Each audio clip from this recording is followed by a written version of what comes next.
You know, this morning I had breakfast with a guy from my church, and he literally walked in, sat down at breakfast, took out a cigarette, cracked it in half, threw it on the table, and said, "This is my declaration that for the season of Lent coming up, I'm going to get rid of cigarettes from my life. I'm going to eradicate them. It's something that God wants me to get rid of." And I was taken by that because I thought, wow, Lent becomes such a religious ritual. But Lent is actually a time when we get to declare to the world that we're guilty, that we need to repent, that we need to change. You know, this Lent, as you wander through these 40 days toward Easter and you ponder your own sin, are you willing to really look deeply at your need to be selfish instead of your need to kind of give your life away?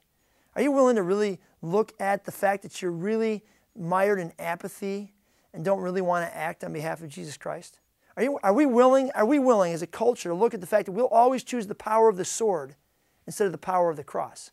That we'll consistently ignore people that are poor and needy and hungry because we just have to take care of ourselves first? Are we willing to really look at our sin for what it is? Are we willing to examine it? You know, the guy I had breakfast with this morning, what I love about him is that he really looks at this stuff in his life and goes, I need to get this out of my life. You know what? The end of the journey of Lent is to approach the cross of Christ anew and to realize that it's by the power of the cross, the power of what Jesus did on the cross, that we can defeat these things in our lives.